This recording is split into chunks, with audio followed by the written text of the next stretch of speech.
Fala pessoal, tudo bem com vocês? Bora falar do Timão porque a pressão sobre o técnico Dorival Júnior, ela começa a aumentar. Mas será que já está sendo cogitada uma demissão? Já tem substitutos na lista? A gente vai falar sobre isso. E também no time que vai encarar o Santos no Clássico. O Yuri Alberto segue de fora, mas tem um retorno importante. Chega mais, eu sou o Chico Garcia, inscreva-se no canal e vamos juntos.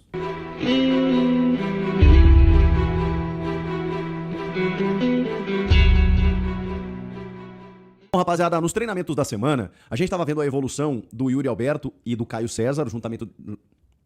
Bom, pessoal, nos treinamentos da semana, a gente estava vendo a evolução, né, da transição física do Yuri Alberto, do Caio César, do Matheus Pereira, jogadores que estavam lesionados, que não foram relacionados nessa última partida do Corinthians sobre o Coritiba, mas que poderiam voltar no Clássico contra o Santos. O Matheus Pereira tem mais chances de ser relacionado, e inclusive acho que é uma tendência que ele seja, mas Yuri Alberto e Caio César seguem de fora. O Yuri, ele mesmo confirmou num evento lá em São José dos Campos, quando perguntado, de que ele seria relacionado apenas no jogo contra a Chapecoense, na próxima quinta-feira, ou seja, na semana que vem. Existe uma precaução, ele está completando um mês da sua lesão muscular de grau 2, e a gente sabe que essa lesão ela demanda um tempo de 4 a 6 semanas para voltar, então ele está realmente dentro do prazo, é que a gente sempre espera um Yuri voltando antes do normal. E como ele já está treinando com bola tem uma semana, a gente imaginou que ele pudesse já contra o Coritiba ser relacionado. Isso não aconteceu.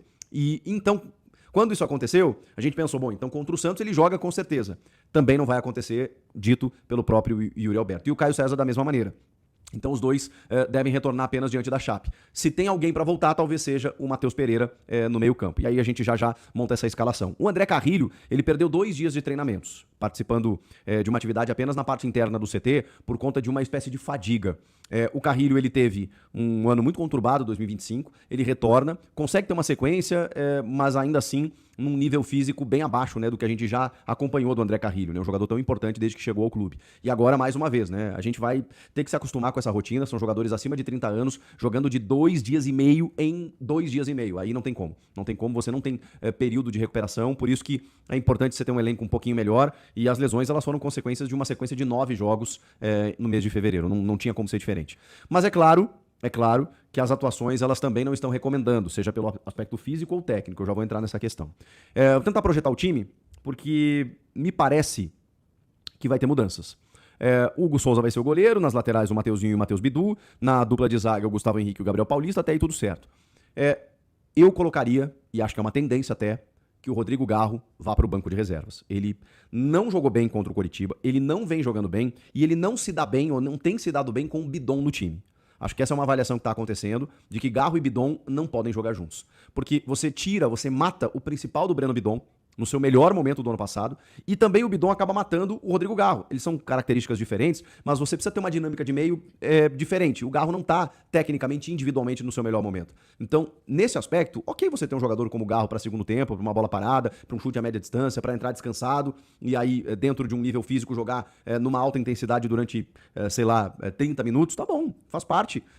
A gente precisa entender novos cenários, né? Que é o que está acontecendo nesse momento. O Garro não está na sua plenitude física e, por consequência disso, não está na sua plenitude técnica. Então, eu priorizaria Breno Bidon como meio armador do time e deixaria o Garro para segundo tempo. Tá tudo certo, gente. Você precisa de 15 jogadores no nível bom para mudar o jogo no segundo tempo. São 5 trocas. Eu não me oporia a isso. Meio campo. Se o Matheus Pereira estivesse condições 100% para começar o jogo, para mim, ele seria o titular da primeira função no meio-campo hoje, respeitando o momento técnico dele e o do Ranieri, que não é dos melhores, e que tinha aí um problema no tornozelo, então talvez isso até o tenha prejudicado. Eu abriria o meio-campo com o Matheus Pereira, faria Alan, André e Breno Bidon. Esse seria o meio-campo, com o Memphis e o Guinegão no ataque. Ou o Vitinho, enfim, pode escolher. Esse seria o meu time. Agora, o Matheus Pereira não tem condições de começar, Ranieri, Alan e André, com Breno Bidon na meia armação. Esse seria o time para encarar o Santos no próximo domingo, né, dependendo das questões físicas que vão acabar escalando o time. O CT Joaquim Grava recebeu cerca de 15 torcedores organizados, de várias torcidas organizadas, né? Você tem a Pavilhão 9, tem a Gaviões da Fiel, tem a Fiel Macabro, são 5 no total, camisa 12, vou esquecer de alguém aqui. Mas enfim, foi uma visita. Eu sei que isso é praxe no Corinthians, é institucionalizado, eu não concordo muito, mas sei que no Corinthians isso acontece. Não concordo muito porque eu sei da importância das organizadas, eu reconheço a importância delas, inclusive politicamente dentro do clube, não estou aqui para condenar algo que existe, algo que funciona e algo que é institucional já dentro do Corinthians. Mas eu tendo a não gostar desse tipo de coisa, né? A cobrança faz parte. Você que está aqui assistindo o vídeo, provavelmente você está insatisfeito com o momento que o time está vivendo. As atuações recentes, elas não recomendam. Tá tudo certo. Eu só não concordo com esse tipo de pressão. Mas, repito, é algo que acontece no clube, então cabe a mim respeitar. Essa visita, ela foi, inclusive com uma nota emitida pela Gaviões da Fiel, que é a principal organizada, foi visando cobrar pela postura do elenco, pela postura do time nos últimos jogos. E aí, nesse aspecto eu concordo, não exatamente com a forma, né, mas com a cobrança, com o mérito da cobrança. Você não pode aceitar apatia. Questão técnica, que o adversário foi melhor, ok, eu acho que isso é do jogo, é do futebol, e o torcedor do Corinthians, como ninguém, sabe que o Corinthians não é feito apenas de vitórias. Você tá lá pelo clube, não necessariamente por resultados. Algo que o torcedor ele não admite é falta de entrega. É jogador dando passe pro lado, caminhando em campo. Isso é inadmissível. E isso aconteceu diante do Coritiba depois de 12 dias sem jogos. 12 dias apenas de treinamentos. Então, só que isso vem somando com uma insatisfação que vem desde a eliminação para o Campeonato Paulista, da maneira como o time atuou contra o Novo Horizontino, da maneira como classificou diante da Portuguesa, que é uma equipe de Série D do Campeonato Brasileiro, da maneira como aconteceu. Então, a insatisfação, ela não é de agora. Ela culmina numa eliminação do estadual, vendo o arquirrival ganhar, um título que o Corinthians detinha pelo título do ano passado, e depois a volta para o Campeonato Brasileiro da maneira como aconteceu, perdendo em casa para o Coritiba, que é um time que tem o seu mérito, mas veio da Série B e tem suas limitações e acabou engolindo o Corinthians dentro da casa alvinegra. Isso realmente não pode acontecer. Por isso a cobrança foi nesse aspecto. O Matheus Bidu, inclusive, que conversou com os jogadores conversaram com o Matheus Bidu, com o Garro, com o Memphis. Segundo a nota, o Garro e o Memphis admitiram uma queda técnica individual e prometeram uma melhor resposta no jogo contra o Santos. O Matheus Bidu se desculpou da declaração que ele deu, polêmica realmente, dizendo que o torcedor tem direito de cobrar, mas não pode esquecer o que eles haviam feito ainda nos últimos tempos, aí com os 2 títulos, né, a Copa do Brasil e a Supercopa. Irmão, você joga no Corinthians, né? Então, bem-vindo.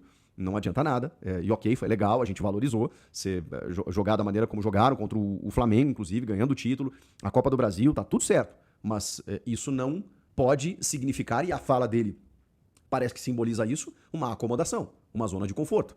Você não pode simplesmente, por conta desses títulos recentes, pensar que já cumprimos o nosso papel. Repito, você joga no Corinthians. Então, aí não. O resultado pode não vir. Agora, você achar que tá tudo bem, que você ganha 6 meses de crédito por conta disso, esqueça. O Corinthians tem torcida, tem investimento, tem história, tem tradição, tem pressão. Você que joga no Corinthians deveria saber. Ele pediu desculpas para os torcedores em relação a isso, tá bem? E aí, a gente vai para o último ponto do vídeo, que é uma pressão que começa devagarinho a ocorrer em relação ao trabalho do Dorival Júnior.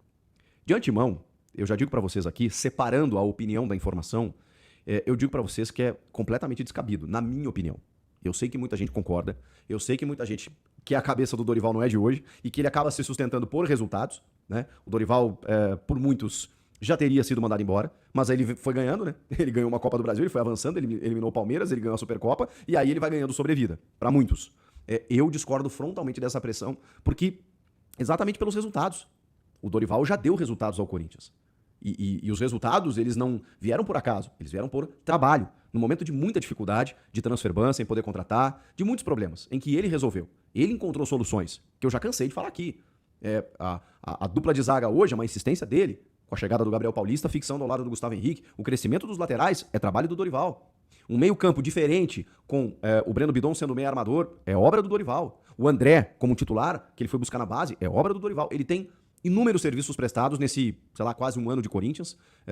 8 meses, 10 meses, sei lá, não sei exatamente o tempo, mas já tem um bom tempo de trabalho, em que ele superou muitas adversidades, foi campeão e recebeu reforços esse ano que muitos nem estrearam ainda, né? O Zaccaria jogou 15 minutos e o Lingard, por exemplo, nem estreou. O Memphis está numa fase técnica terrível, o mesmo vale para o Rodrigo Garro, o Yuri machucou de novo e ele também, é fato, falei isso no último vídeo, não conseguiu encontrar soluções para o ataque na ausência do Yuri. Isso é um fato e é um problema, é uma crítica que deve ser feita a ele. Agora, mandar embora por conta disso, eu acho que a gente está meio que num surto coletivo dentro do futebol brasileiro. É o Felipe Luiz que, né, depois de um 8-0 é mandado embora.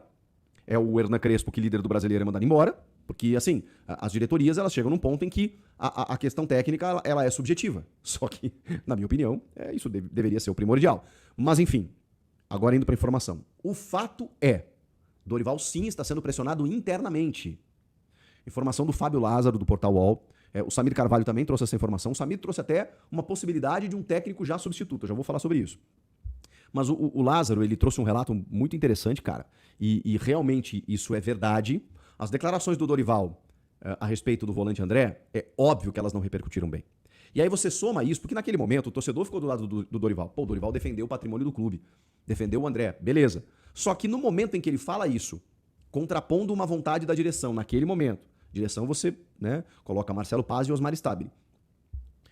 Somando a isso resultados ruins e desempenhos ruins, aí a avaliação interna, ela passa a não ser tão positiva.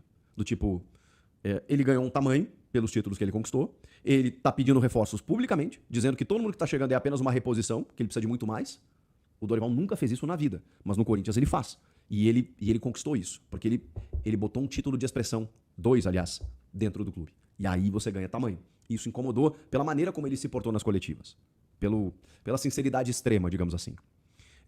E aí você vem com desempenho ruim contra a Portuguesa, desempenho ruim contra o Novo Horizontino, eliminação e a derrota pro Coxa. Então, os 4 jogos sem vencer, da maneira como o time vem jogando, mesmo com esse tempo para treinar, colocaram uma gotinha a mais nessa pressão interna, nem tanto externa, que o Dorival Júnior vem sofrendo. Isso é fato. Isso está acontecendo. Eu discordo, mas está acontecendo. Se ele perder para o Santos, é sinal que ele vai ser demitido? Acho muito difícil. Acho muito difícil. O Dorival, ele tem um crédito. Então, por mais que a pressão já comece a existir, obviamente, se ele emendar uma sequência de 2, 3 derrotas com desempenho terrível, ele não vai resistir. Porque aí a pressão externa vai ser muito forte a ponto da interna ter que ceder. Se ele conseguir se recuperar desse momento de instabilidade, e o Dorival ele ganhou esse crédito, de enfrentar uma oscilação e ter tempo para se recuperar. Então o Dorival vai conseguir, ou vai poder conseguir fazer isso. Se ele não conseguir, é outra coisa. Aí a gente vai falar daqui 2 semanas, a gente conversa de novo. Por enquanto, a pressão ela começa a ter uma fagulha lá. Mas não a ponto do Dorival cair entre hoje e amanhã. Isso não vai acontecer. No futebol tudo é possível, tá, gente? Mas a informação que eu tenho é que, no momento, não. Tá?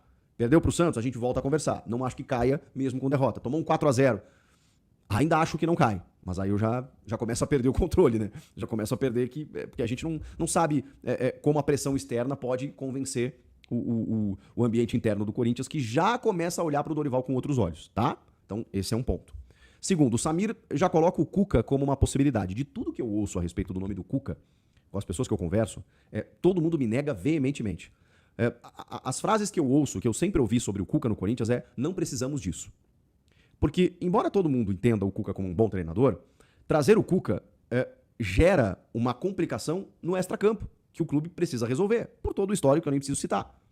Então, não é cogitado o nome do Cuca, até onde eu sei. Até onde eu sei. E a informação do Samir eu respeito. Pode ser que alguém tenha assoprado para ele lá, é muito possível, conhecendo o trabalho do Samir, que alguém tenha dito que rondou o nome dele lá.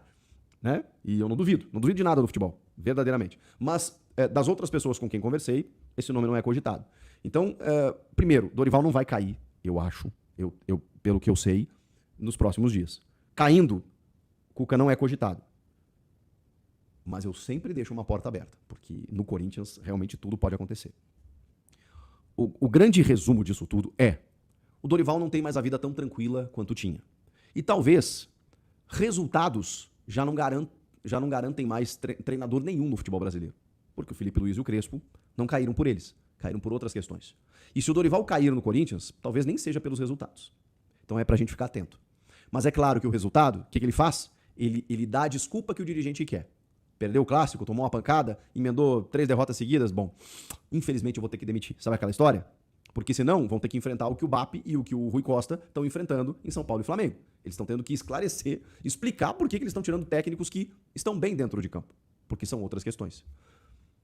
Então, assim, eu não contava com isso. Eu não esperava estar falando de uma instabilidade para o Dorival neste momento, mas sim é o que está acontecendo. Para mudar isso, só uma vitória contra o Santos, né? Uma melhora no desempenho e a volta do Yuri Alberto, né? Assim que ele voltar, eu acho que ele vai melhorar muito a vida do Dorival, porque enquanto ele esteve fora, o Dorival não conseguiu se ajudar. E aí, o que vocês têm a dizer sobre isso? Comentem aqui. Inscreva-se no canal e eu volto na próxima. Tchau!